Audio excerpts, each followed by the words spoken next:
Occult Confessions is brought to you commercial-free through the generous support of our patrons. Visit occultconfessions.com and click on Donate to help keep the history of the occult on the digital airwaves.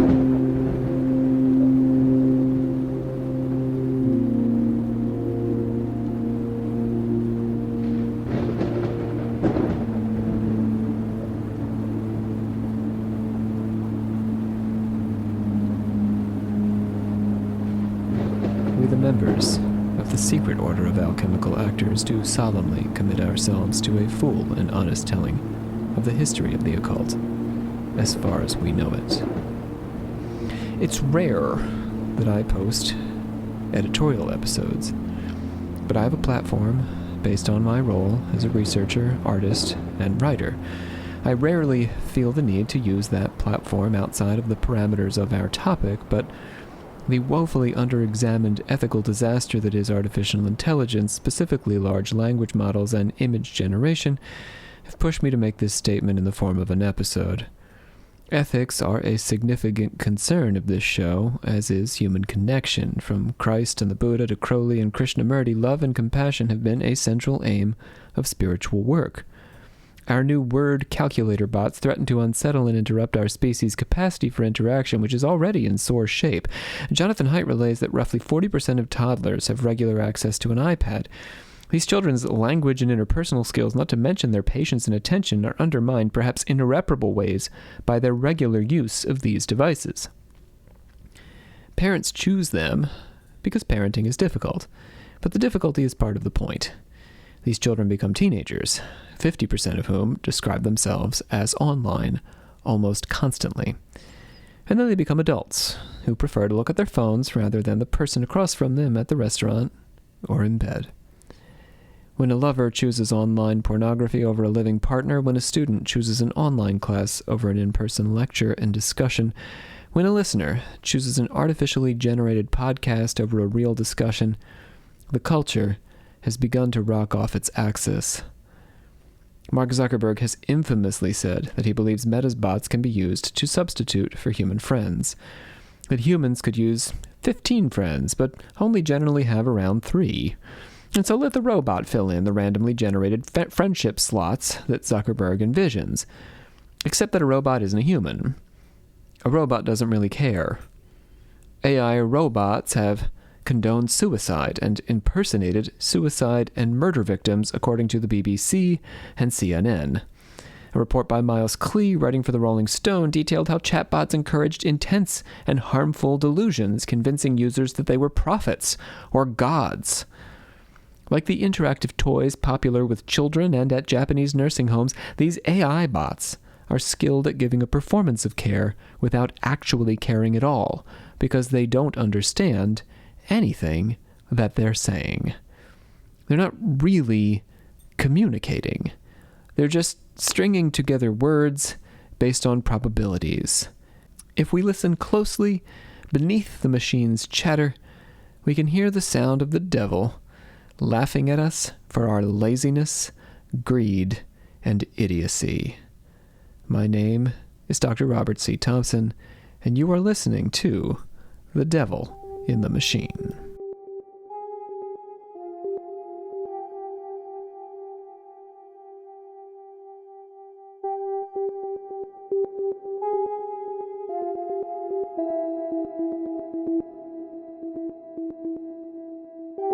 Part 1.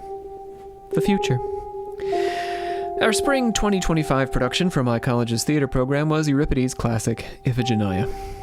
The play follows the myth of Agamemnon's daughter. The Grecian army sits on the shores of Aulis, unable to leave because the winds won't blow them to Troy. The oracle informs their general, Agamemnon, that if they want to sail, he must sacrifice his daughter Iphigenia to the goddess Artemis.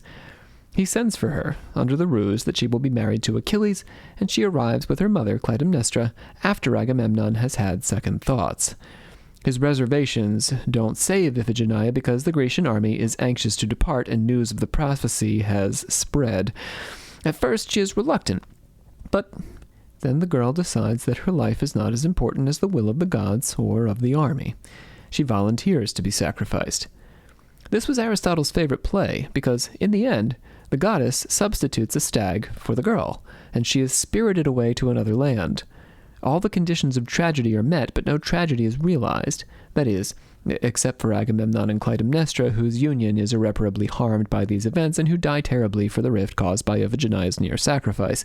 The story is fascinating for its resemblance to Abraham and Isaac, but also for its resonance as a tale of youth. Youth undone for the sake of their elders' ambition and glory. Menelaus, whose unfaithful wife Helen started the whole thing going, drives home the point that to his brother that Agamemnon is only in this position because he lusted to be the leader of the Greeks. So much short-sighted climate policy and economic policy, so much selfishness in politics and education and technology and business seem to reflect the themes of this ancient play. And so I put it up on our little stage in a cornfield with my college students. The production opened with the actors reflecting on their circumstances here in America in the 21st century. I only prompted them to tell me what worried them, and I was not surprised to hear them talk about technology and the effects of the technology industry on the culture and on their peers. I was, as careful listeners might remember, already fairly jaded about the state of technology in the modern world.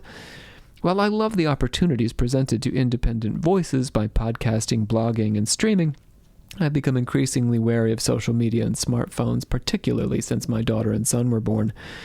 Today, my students tell me that they often fall asleep with TikTok playing in front of their faces. Some say that they struggle to put their phones down. My newest students are bright and energetic and charming, but often less optimistic and less resilient than the students I taught when I first began at the college over a decade ago. They've lost something some of them never had, and they are often angry about it. Artificial intelligence is not only the latest, but also the most ridiculous, frustrating, and upsetting technology to be introduced in my lifetime. As an artist and a writer, I was initially offended by the way it was, and still is, assembled from plagiarized material, written and drawn. As a father and citizen, I was additionally offended by the way it consumes valuable resources like water and energy that are used for the care of living things. As a teacher, I was heartbroken by the way it encouraged my students to stop learning and just ask the machine. Here's what my audience heard from my student actors at the start of our version of Iphigenia. Yeah, I mean, if you look hard enough, you can find a reason to hate pretty much anyone. And paranoia is a big thing right now, and I feel like it comes in waves of people deciding to take things into their own hands about stuff that they do not agree with, and that's how people get hurt. They think everyone's out to get them. I mean, it's fear, man. Everyone's afraid of everything and everyone. Yeah, the media is pushing this such negative content, and social media too is pushing such negative content onto everybody that you can't look at the positives of life. So everybody is just getting so paranoid and fed up with all this negative stuff that's happening in the world that doesn't really happen that often. A lot of rage bait, a lot of misinformation spouting online. That's really easy nowadays. Not a lot of truth, just a lot of lies and stuff. And the fear those lies make. Yeah, a lot of fear, a lot of manipulation, and a lot of like we were just saying, self-hate. Just because that's going to be projected onto others. It really sucks. I have all of these great literature books that I want to share with friends, and they don't know how to read.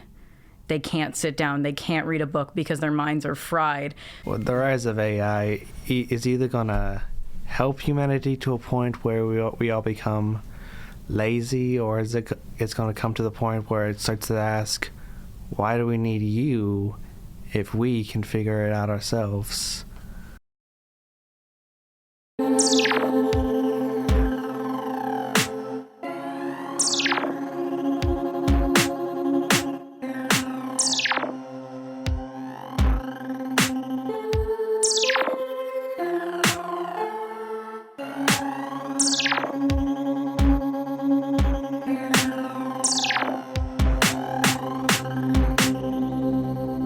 Part 2. The Classroom.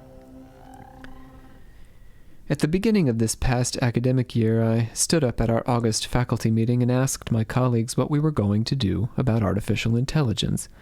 I wasn't the only one thinking about it, but I seemed to be the only one in our small college of just over 50 professors willing to say something.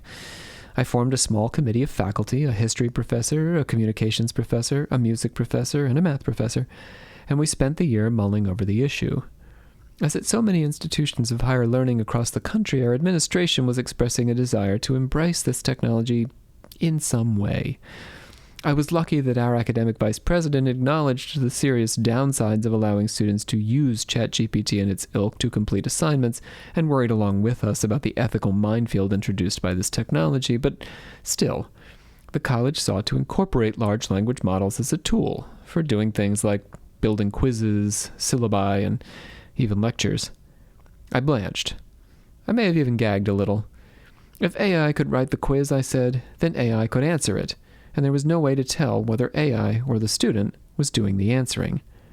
At my school, a small junior college in rural Maryland, around half of our general education courses have shifted to an online-only format. After the pandemic, the state passed a law allowing more high school students with worse grades to take college courses, and these students disproportionately have signed up for online learning. While there are certainly students whose schedules are so complex because they're working several jobs or caring for loved ones, and so they can only learn online, our college's online courses have not necessarily flooded with these students in need. Rather, our classes are filled with a generation raised on iPads who don't want to deal with the hassle of sitting in a room with other humans in order to learn. They also increasingly don't want to be bothered with the hassle of having to write or think about any of the course content. There are, of course, exceptions. Many exceptions. My theater students who have come to class because you can't learn acting or theater technology on a laptop are hostile to their stay-at-home peers and want to at least try to think for themselves. But artificial intelligence has me worried about everybody else. And there aren't nearly as many theater students as there used to be. My colleagues have found their year with ChatGPT very frustrating. I received complaints weekly from faculty members attempting to hold students accountable. Artificial intelligence checkers refused to promise that they would catch students cheating and even suggested the possibility that they could falsely accuse students. Faculty like me who teach in the classroom began shifting assignments to the classroom where students couldn't easily cheat, although at least one math professor shared tales of students attempting to sneak looks at their phones during an in-person exam. I let my students bring notes and then passed out essay questions and sat in the back of the room while they wrote. Or, for research assignments, I had them create posters and graded them on their ability to tell me about their work in person and answer questions only with the aid of their notes. But what about those students working online? I only taught them in the winter and the summer, but there was simply no way to know who was completing their homework, human or machine. My committee and I produced a white paper describing methods for preventing cheating and a potential syllabus policy through which students suspected of cheating could be brought to campus to validate their work in person. At our spring in-service, the final gathering of the faculty for the year, I got up in front of them to make the case that large language models, the version of AI responsible for our students' plagiarized assignments, were not especially useful to society or to researchers specifically. Some of the faculty were suffering from a deeper, more existential worry than the frustration introduced by the cheat bots. They had begun to suspect that, deep down, there was really no point in teaching anybody how to write or think, because when our students got into the workforce, computers would be doing it for them anyway. This is a broad impression that until recently was fostered by major media outlets and promoted by the largest corporations in the free world, the Big Seven of Silicon Valley, including Microsoft, Meta, and Google. I say until recently, although many outlets continue to more or less peddle this exact same narrative. The simple point is, as even the New York Times has begun to articulate, artificial intelligence is not as great as the companies who produce it want us to think. As its own consumer-oriented commercials tacitly admit, it does more or less the same thing as other websites, because it steals their content. It only knows the news because it takes the news from news sites, just as it takes the weather from weather sites, and recommends restaurants and travel destinations based on whatever TripAdvisor says. It's not a tool for people who really want to understand a topic. The bot summarizes, and the summary is inaccurate as much as 79% of the time. The computer editorializes, or it makes things up and misleads. But an uninformed user is unable to ferret out the errors. Prompted by her child's question, one of my wife's friends asked ChatGPT how she should teach her child what philosophy is. It said she should imagine if she had the power to become invisible and then walked into a candy shop, what she would do there. It seems clever, but this is the equivalent of my defining animals as creatures with long necks and hooves who eat from the tops of trees. A giraffe is an animal, but not all animals are giraffes. ChatGPT provided a passable child's introduction to ethics, but philosophy also includes metaphysics, phenomenology, epistemology, and on and on. But if you didn't know about philosophy, how could you know that the computer was wrong? How could my students ever know what was true if they didn't learn it outside of what ChatGPT had to say? Jan LeCun, who heads AI research at Meta, has said that LLMs, as currently constituted, will never be smarter than a cat or a toddler because they lack the vast complexity of corporeal learning and understanding. There is so much we know as we learn with our bodies that LLMs, no matter how dire or fantastic Sam Altman's descriptions of them, can't come close to what we grasp. Since my lecture to the faculty, Apple has conducted its own research on LLMs and concluded that they are not doing anything like reasoning. By introducing novel problems that the computer can't simply look up and regurgitate the answer to, Apple discovered that the accuracy of their responses fell apart fairly quickly in just a few steps. LLMs are probability machines, word calculators. They don't know anything, and they can't know in place of us. We must continue to research, to learn, and think critically about the world. Computers won't do it for us. When Silicon Valley tells us how great their machines will be, we need to follow the advice of the big tech critic Ed Zitron and ask, when will they be this great? How will they be great? Because they're not especially great at very much right now. Or, as Zitron suggested more recently, we should just laugh at tech CEOs and call them all morons.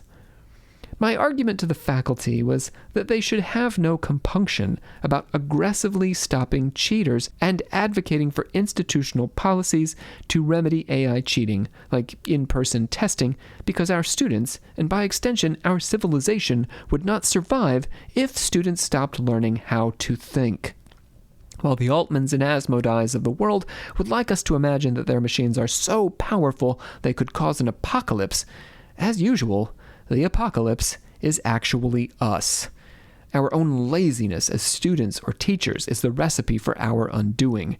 It is not the arrogance of the machine builders, but the fecklessness of the machine consumers that will spell our doom, that will force real, deep, complex learning into an esoteric corner reserved for an unplugged intellectual elite who are perhaps dismissed for their Luddite refusal to accept whatever nonsense the machine has approximated in place of actual knowledge. The machine builders will have played their role, driven by equal parts greed and idiocy, but we will be the ones who suffer. When I was an undergrad, the LMS, or Learning Management System, was new, and I still received a paper syllabus at the start of every class. These are the platforms where professors post assignments and students half-ass their dreaded discussion boards. When I started my faculty job, online education was on the rise. I built one of the first online classes for my graduate institution after taking a seminar with instructors who felt that faculty were reluctant to adopt online learning. The LMS could be the site where all learning took place, they said. The physical classroom was no longer required.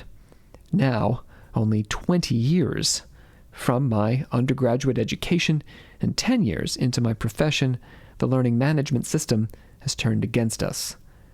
We wanted to save ink and time, to make the user experience easy for the students so that they could spend more time on the material. We put every essay, every quiz, and every exam on the internet. And then the internet gave our students a perfect way to cheat so thoroughly that they need never learn a thing. So much so that the only solution was to take the whole exercise offline. The devil always promises to make it easier, cheaper, and faster. But when your non-stick pan is bleeding plastics into your brain, the sweatshop laborers are all on strike, and the coal-powered plant brings hurricanes to your door, you wonder if maybe the old adage is right. Maybe the devil always lies.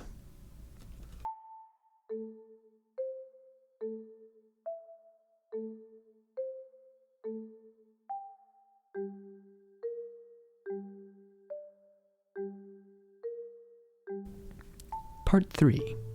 Withering Entertainment. When it comes to interaction, the issue centers on alterity. Alterity is a philosophical concept that means the deep, unknowable difference between individuals. We can never fully know one another because our minds and selves are too complicated to ever be fully communicated. ChatGPT and Character AI provide an illusion of alterity because they operate off of vast databases, but it's an illusion because they are following an algorithm that determines how they answer, and the database of stolen information that they draw on is not equivalent to the vast sums of personal experience acquired by an individual. When you ask me what I think, I don't determine what the most probable answer you're expecting should be and then provide it. This is the response of a liar or a psychopath, someone concealing the truth from the person they're communicating with. Humans speak honestly with one another, or humans who choose to speak honestly, search themselves and give their thoughts from their own perspective, which is of the moment and constantly shifting. The response may take the audience into consideration in order for the speaker to be better understood, but it is not necessarily what the listener wants or expects to hear that the speaker says. When my child or my college students ask me if sugar is good for them, I'll answer differently to each audience, but both responses will get at my underlying opinion. Circumstances may also shape my response. If my child hasn't had an ice cream in a week, I might be less caustic on sugar than if they've been eating ice cream all afternoon. My mood will also color my response, whether I'm feeling silly or angry or anxious. This creates an element of surprise that makes human interactions demanding. We never know exactly what to expect from each other, and so living and working and playing together takes a lot of energy and work. And this work is what makes our relationships deep and meaningful. The computer, no matter how large its database, is simply a tool. Like a hammer or a circular saw, it does more or less what it's been designed for. It can do that job poorly or well, but that's a matter of design, and does not reflect anything like alterity. Krishnamurti, whose philosophy I admire the most of all those we've discussed on this show, believed that the computer circa 1981 threatened to entertain us away from our capacity to think. This, he warned, could cause our minds to wither and decay. Engaging with fictional characters or asking for summaries of any number of topics can be entertaining, but it is not enlightening, and such interactions cheapen our notion of relationship, communication, understanding, and knowledge. To understand is to grasp the whole and the part all at once, a profoundly difficult and sometimes spiritual exercise. A computer only ever regurgitates bits and pieces. Krishnamurti also saw a potential bright side. If the computer was thinking about the things that don't matter, the facts and figures, the events and details, that might free up our minds to focus on what's real, the structure of our own consciousness. But a key to this transformative mindset is patience and attention. Interacting with my children or my wife or my friends who have mixed feelings about pleasing me demands patience and attention. Interacting with a computer who wants nothing other than to please me as a matter not only of technology but also of capitalism will demand nothing, and so do nothing for me. The New York Times recently published an essay by a writer who believed ChatGPT had helped her better connect with the people she loved. But the writer didn't convey any such thing in her account. Recently diagnosed with a chronic condition and parenting children in her late 30s, the writer felt isolated. She began having a conversation with a large language model about her feelings, which she says encouraged her to finally open up to her husband about them. Tearfully, he shared his own feelings, and they made a connection that they had lost in the busy work of modern life and parenting. The computer, she said, had laid the groundwork for real human love. An interlocutor without demands prepared her to engage with an interlocutor with demands. Except that in her story, her husband seemed poised and ready to comfort, support, and love.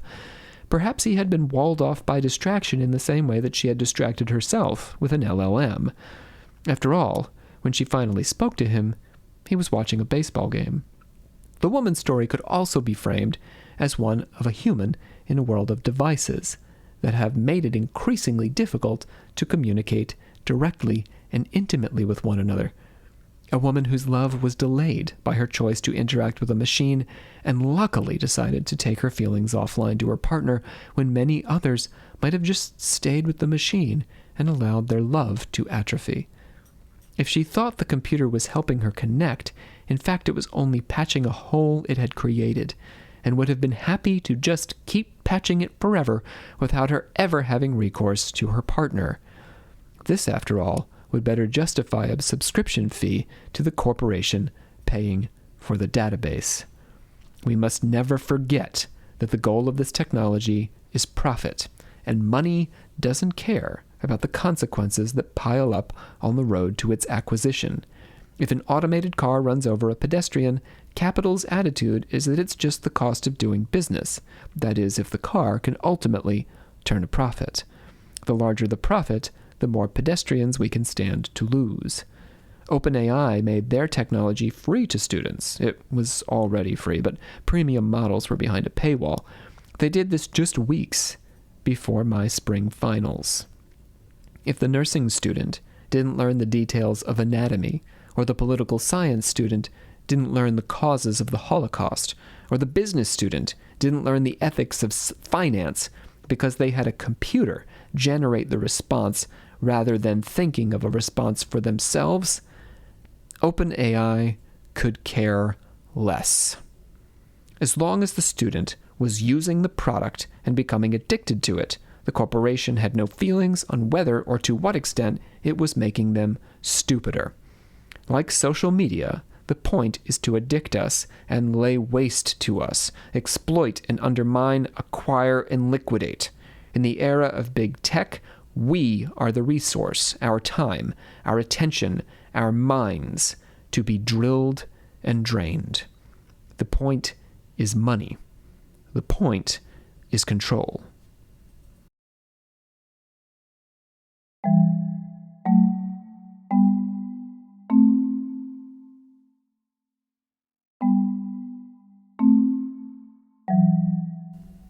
Part 4. Artificial Enchantment.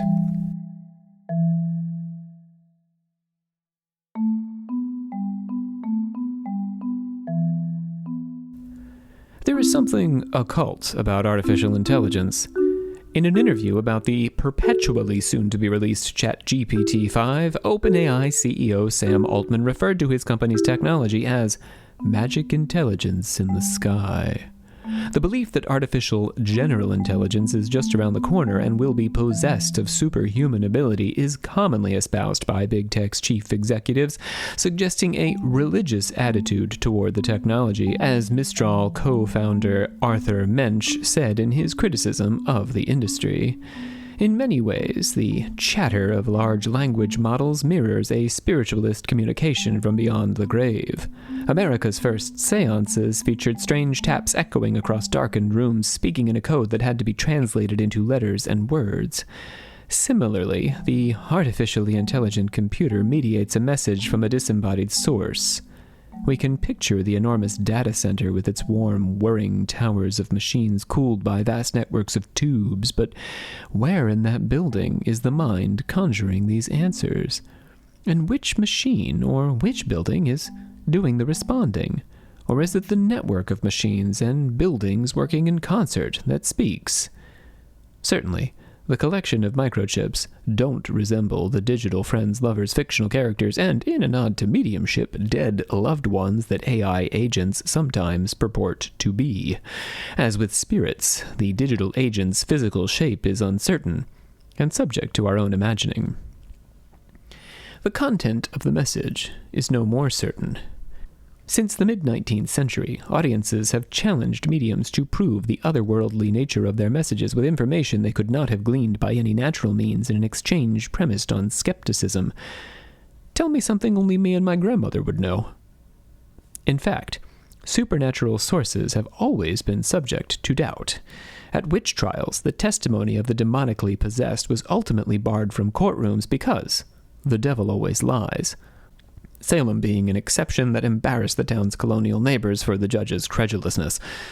In the case of LLMs, the tech industry uses the term hallucinate to describe instances when the computer fails to deliver accurate information. According to AI's quality testers at Vectara, these hallucinations are an inevitability that will never go away, and so the machine's answers, like those of devils, are always subject to doubt. But what is most confounding and perhaps most occult about these digital messages is that we cannot be sure of the process whereby the machine arrives at them. This draws on the meaning of occult not only as supernatural, but also as esoteric or hidden. The machine performs trillions of calculations to arrive at any given response, a number impossible for a human to fathom, let alone duplicate. As Anthropic CEO Dario Amodei admitted, even the most studied experts in this technology can't trace the path the machine takes from a user's prompt to the algorithm's answer. Like the prediction of an ancient oracle, the words seem to bubble up from an unreachable beyond. Whether Dionysus speaks through the electrical impulses passing between wires and circuits or brain synapses, the effect is more or less the same. Occultism can be esoteric in two ways. There is the occultism of the mystics who seek to experience a world beyond what an anonymous medieval writer called the cloud of unknowing. These encounters defy description and must remain secret because the domains of spirits and gods cannot be captured in human terms. Then there is the occultism of the fraternal orders and magical societies whereby techniques are intentionally kept secret by a small elite. Sometimes this knowledge is hidden to better prepare an initiate, so that they might be able to reach the mystical kind of occult understanding, but inner and outer circles necessarily create a power differential and open the door for an abuse of power. When the source of knowledge is kept secret, the few who know the secret come to occupy a position of privilege that can lead to corruption. Mystic and world traveler Helena Blavatsky worked diligently to share her vision of the evolution of the spirit in 1,000-paged volumes blending Indian and Western traditions, but she also set up an organization, the Theosophical Society, with a hierarchy that revolved around her cult of personality. Blavatsky led the esoteric section from which she drafted society leaders, and only her most loyal acolytes were able to remain in positions of authority. Blavatsky attributed her texts to the influence of a secret, otherworldly brotherhood of ascended masters who she had more or less exclusive access to. While she may have been attempting to overcome late 19th century misogynist prejudice or gain better publicity for her philosophy, doubts over the Mahatmas or masters' existence ended up clouding her message. In odd accounts, followers describe Blavatsky's ability to materialize lost objects and conjure letters from her masters in mysterious places. When rumors of a trick cabinet surfaced, the Society for Psychical Research sent an investigator, Richard Hodgson, to discover whether Blavatsky was faking her master's missives. The cabinet was promptly smashed and burned by the Society's members, but Blavatsky's reputation was stained by charges of fraud ever afterward. Large language models are not unlike Blavatsky in this way, with her cabinet replaced by a vast string of floating point numbers. LLMs have produced and continue to produce unique and technologically marvelous messages, but their masters trouble the meaning of these messages by making specious claims about their origin. LLMs are remarkable for their ability to cobble together reasonably coherent sentences without the use of a human mind. But when their creators and caretakers claim that they are conscious and will soon be human-like or even superhuman, they are making highly speculative arguments about a source of knowledge, the trillions of calculations behind the words that cannot be verified and are not justified given the way these machines communicate today. LLM's summaries of news articles, Wikipedia pages, or travel sites plagiarize their sources and often contain errors. The machine's language also often feels canned and uninspired, the work of a very sophisticated calculator uninterested in the artistry of human communication. We are not speaking with something that is conscious or transcendent, and we wouldn't expect to be, except that the LLM's creators want us to believe that it is more than just a machine. In this way, our uncertainty about how the LLM works has led us back to magic. For most of our species' history, humans have relied on magic in the form of charms, incantations, and spells to allay our anxieties about a lack of understanding or control. Historian Keith Thomas argued that in the long arc of Western culture, technology did not render magic useless, but rather technology became possible when the culture turned against magic. As long as people believed, magic always worked for the believer. If a spirit or demon failed to deliver, it was the fault of the conjurer or supernatural entity and not the system. Only with the Protestant Reformation did belief in this worldly sorcery wane, creating a gap. Without angels, demons, or spirits to solve their problems, people had to find more material solutions in the form of gears, engines, and machines. Magic has continued to win converts in the modern world for specially endowed gurus like Blavatsky, but such figures have become increasingly rare. That is, until the advent of artificial intelligence. The magical or enchanted worldview assigns agency to vast, incomprehensible, and miraculous phenomena, productively channeling our fear over things we cannot control. An ancient farmer invoked supernatural aid to ward off the demons of drought and blight. Similarly, a modern coder, or tech CEO, describes AI's trillions of calculations as sentient, and imagines how this new entity might decide to destroy civilization if we aren't careful. In a post on his personal blog a decade ago, Altman mused that a superhuman computer would be the greatest threat to the continued existence of humanity. But the fact that his company has yet to turn a profit may be equally anxiety-inducing. AI skeptics like Ed Zitron have argued extensively that the enormous bet Microsoft, SoftBank, and others are making on this technology will not pay off. Like the ancient farmer, technologists seek to wrestle down their fear in the face of the unknown. Unable to fully grasp how the machine decides, they worry that it will prove to be a god, or perhaps worse, a dunce. Is our society channeling hundreds of billions of dollars into something that will wreck the internet, start a war, upend the economy, or be a pretty okay coding assistant that does little else? Magical thinking may help us feel better in the face of the question, but it does nothing to get us any closer to the answer.